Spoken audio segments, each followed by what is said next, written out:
What up, you guys? We got another post in the Neville series, and this one is called How I Understood Imagination Creates Reality and Knowing It Is Done.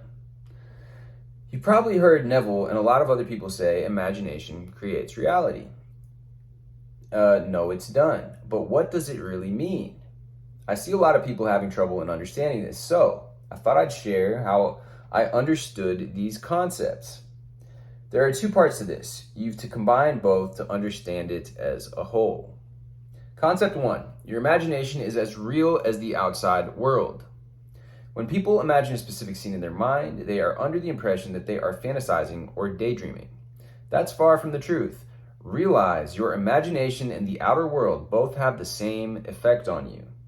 Have you ever had a scary dream? Your heart starts pounding hard and you start sweating, right? If I blindfold you and tell you that you're standing on the edge of a cliff, even though you might be standing on the edge of the stairs, immediately your body responds differently because you just imagined a cliff at my suggestion. So, whether you actually do it or imagine it, your body responds exactly the same and produces the same effects. Well, why? Because the only difference between what you imagine and what you see on the outside is that they are both in different dimensions. Your outer reality is the third dimension, and your imagination is in the fourth.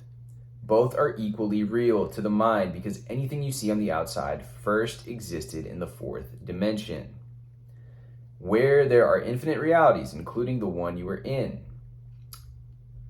Parallel realities. You move around this 3D reality with your body, but the only way to move through different realities in the fourth dimension is your mind. Your mind uses your imagination as the spaceship to travel to these realities. This is what Neville meant by selecting states. When you occupy and dwell in a state, you activate it, meaning when you dwell long enough in your imagination, in the fourth dimension, and feel the reality of it with your bodily senses, you generate corresponding feelings that impress it in the subconscious mind. What it simply means is you're signaling God that you want that in your third dimension, your outer reality. So when people say, no, it's done, no, you already have it, what it means is you literally have it and it's done in the fourth dimension. Now, anytime you think about your desires, rest assured you actually do possess it already in the fourth dimension, and that's how you know it. This knowing is what brings that to the outer 3D reality. Concept two, conditions create corresponding moods. The opposite is equally true. Moods create corresponding conditions as well. He's using a lot of language from the Transurfing use. They use the word condition as well. The simplest example I can give you to test this, when you are tensed or anxious, your breathing pattern changes. You take short breaths, your heartbeat increases, you're restless, your mood is cranky. Now, try to mimic the mood of a person who's relaxed. So what does a relaxed person do? Takes deep, slow breaths. Do it for a few minutes. You'll notice that within a few minutes, your heart rate goes down, you're no longer anxious, and your mood is not cranky.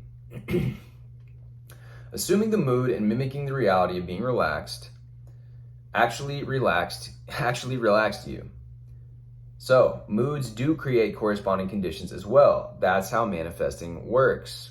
So to sum it up, when you're imagining your desires, you're selecting a reality from the infinite timelines or infinite realities.